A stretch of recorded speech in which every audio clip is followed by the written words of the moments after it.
안녕하세요, 달리작입니다. 무자본 창업, 지식 창업이라는 말 요즘 많이 들어보셨을 거예요. 과거에는 사업, 창업을 하려면 몇 천, 몇 억의 자본금이 있어야 했습니다. 하지만 시대가 많이 흘러서 인터넷이 발달하고 언택트 시대가 도래했습니다. 직접 대면하지 않고 돈이 없어도 내가 가진 지식을 제공해서 돈을 벌 수 있는 시대입니다. 무자본 지식 창업 시장에서 성공을 거두고 많은 사람들에게 성공 방식을 알려주고 있는 유튜버 엔잡하는 허대리님이 말하는 무자본 지식 창업의 종류와 방법에 대해 알아보겠습니다. 돈 되는 지식의 유형엔 5가지가 있다고 합니다. 첫 번째, 돈을 더 벌게 하는 지식입니다. 유튜버 신사임당님이 크게 성장할 수 있었던 이유도 바로 이 때문이죠. 돈을 더 벌게 해주는 지식을 알려줬습니다. 예를 들면 이런 거죠. 직장 다니면서 이모티콘으로 월 1,000만원 버는 법, 방문자 수가 적어도 블로그 체험단 뽑히는 법, 블로그 마케팅으로 매출 3배 올리는 법, 월급 외 부수익 100만원 만드는 법. 여기서 중요한 건 꼭 돈을 많이 번 노하우를 알려줄 필요는 없습니다. 단돈 5만원, 10만원이라도 공개해보세요. 사업으로 1,000만원 버는 것보다 직장 다니면서 부수입으로 10만원, 30만원 만드는 이런 현실적인 방법을 원하는 사람이 더 많습니다. 두 번째, 일을 더 잘하게 만드는 지식입니다. 누구나 자신의 분야에서 성공을 거두고 싶어 합니다. 이런 욕구를 충족시켜주는 것이 바로 일을 더 잘하게 만드는 지식입니다. 예를 들면 5년차 디자이너 팀장이 알려주는 포토샵 디자인, 4주 만에 영어 왕초보 탈출하는 법, 무스펙으로 승무원 취업하는 법, 발표할 때 떨지 않고 내 생각을 전달하는 법. 두 번째 유형은 대체로 내 생업과 관련이 있습니다. 이런 콘텐츠를 제작할수록 내 본업을 더 잘하게 된다는 장점이 있습니다. 세 번째, 외모를 더 향상시키는 지식입니다. 외모에 관심이 없는 사람은 없죠. 외모뿐만 아니라 발성, 자세, 몸, 다이어트, 이런 것도 세 번째 유형에 해당합니다. 진짜 내 목소리를 찾는 방법, 예쁜 하체를 위한 30분 홈트레이닝 루틴, 집에서 하는 셀프 속눈썹 연장 노하우. 과거에는 이런 걸 하려면 무조건 전문가를 찾아갔어야 했습니다. 지금은 입문자 정도만 되어도 그 아랫단계인 초보자를 가르칠 수 있습니다. 네 번째, 즐거움을 주는 지식. 누구나 살면서 이건 꼭 해볼 거야 라는 취미 같은 거 있잖아요.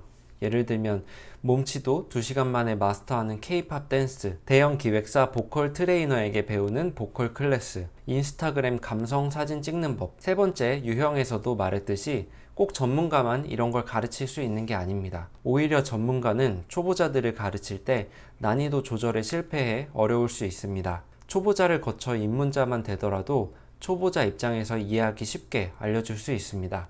마지막으로 5번째, 삶을 더 좋게 만들어주는 지식입니다. 5번째 유형은 삶의 고통, 불안, 걱정을 덜어주거나 행복한 삶을 살 수 있게 만들어주는 지식을 말합니다. 내면의 나를 발견하는 명상 클래스, 카페 같은 집을 만드는 홈 인테리어 노하우, 지식, 습득, 속도를 3배 늘려주는 독서 습관 만들기. 돈 되는 지식의 유형 5가지를 말씀드렸는데 저는 이 5가지 유형을 가만히 보니까 뭔가 딱 떠올랐어요. 뭔가 느껴지시는 게 없나요? 저는 좀 깜짝 놀랐는데 그 이유는 바로 제가 유튜브에서 보고 있는 영상들이 전부 다 이 5가지 유형에 속하는 영상들이더라고요. 제가 주로 구독하고 보는 영상들은 대부분 돈 버는 법, 편집, 게임, 명상, 예능, 운동, 댄스 뭐 이런 건데 이게 다 지금 말씀드린 5가지 지식의 유형에 전부 포함되어 있는 거예요. 좀 적잖이 놀랐습니다.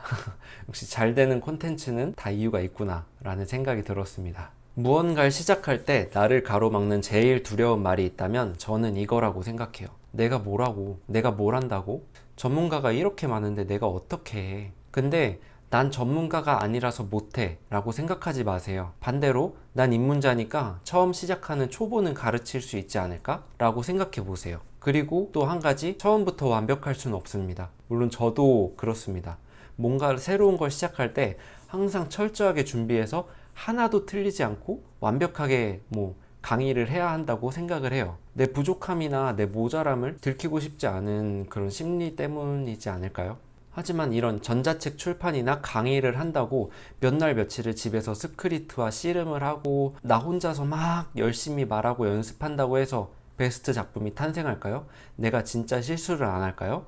절대 아닙니다. 그리고 그 실수, 그 뭐 오타 그런 게 발생하더라도 내가 그거를 판매하고 누구 앞에서 강의를 하는데 크게 영향을 끼치지 않아요. 일단 전자책을 출판하고 강의를 시작하고 그리고 그거에 대한 피드백을 듣고 계속 수정 보완하면서 완벽해지는 겁니다. 시작이 두려운 건 사실이에요. 저도 뭐든지 항상 그래요. 막상 저질러 놓고 그 시간이 오기까지 계속 두려운 생각이 들어요. 아, 그냥 하지 말까? 괜히 한다고 했나? 내가 뭐라고 이걸 라는 생각이 들었는데, 이런 생각이 드는 건 인간이라면 누구나 똑같다고 생각해요. 그냥 자신의 부족함을 인정해야 합니다. 나 자신의 위치를 아래로 내려놓고 내가 부족하고 틀릴 수 있다, 실수할 수 있다 라고 받아들이고 인정해야 합니다. 그래야 아래부터 계단을 한 계단씩 올라갈 수 있습니다. 오늘도 긴 영상 끝까지 시청해 주셔서 정말 감사합니다. 행복한 하루 보내세요.